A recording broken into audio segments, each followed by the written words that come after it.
Hello everyone. In this lecture we are going to discuss about the second level DFD. We have already studied what is DFD and how to draw the context level and how to draw the first level. Today we will discuss that how to draw the second level DFD. So let's start. Here we have first level DFD. So as you can see that one entity is there, user is there, and this user can access these processes, or can say that this user is associated with all these processes like search item, registration, login, account, buy item, make order and make payment, and all these processes are associated with the tables, right? So we know that how to draw the first level. Now how to think about the second level, or what are the different parameters that we need to understand when we go to the next level. So check all the processes. Check all the processes, think about the tables, structure and the sub processes of each process. Let's understand this. We will take example of this login process. We will take example of this login process and the user master. So what you need to do when you want to draw the second level. So here we have a table. The name of the table, don't forget that user master, you have written user master, so the table name must be same, right? So this is your user MST, right? Yes. And this table has two fields, ID and password, and here we have total 3 records, 1, 2 and 3. So now think that what you can do with this data. This is how you can go to the second level. First you need to think what you can do with this data, what type of different operations you can perform.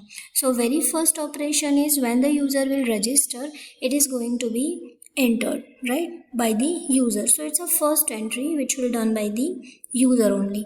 But after that, after inserting the data, what else you can do? So when the user try to log in, at that time system needs to verify, right? System needs to verify that the entered ID and entered password is correct or not, right? So when we talk about the login process, so the first sub process we can say is the verify, that you can verify the login, you can verify the credentials, right? So this is the first thing. What else you can do? Okay, can you change the password? Can you change the ID? No. But can you change the password? Means it's one kind of a modification or the update, right? So we can say that yes, we can change the password. So change password is another process or another thing, another transaction which you can do with this table data, right? So this is the second process. What else we can do? Let's say that I forgot the password. In that case, I require some security question. So let's assume that that security question field is here. Let's say security question or answer, whatever it is. So you can check with the security question in the case of forgot password thing, right? So it means in that case also you need to access this data, that security question, then its answer, and then you can update the password with the new password, right? Old password will be updated with the new password. So what other thing you can do?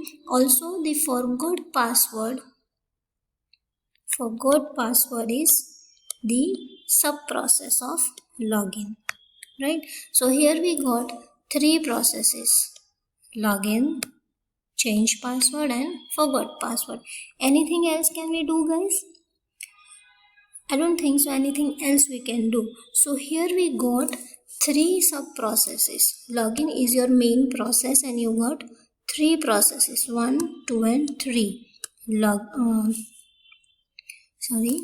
Verify login, then change password and the forgot password, right? So you will get sub processes when you will analyze this thing. And now we can say, after getting all these sub processes, verify login, change password and forgot password, that login process will go to the second level, right? Login process will go to the second level. So now how to draw the second level?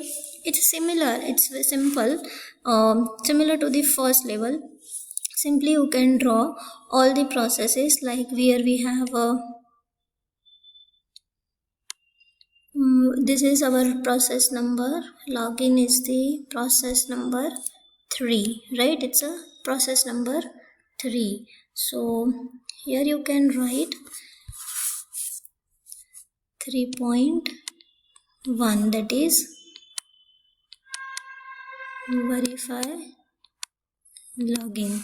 Then again second process, that is 3.2, that is change password, and the last one, that is 3.3, that is forgot password, right?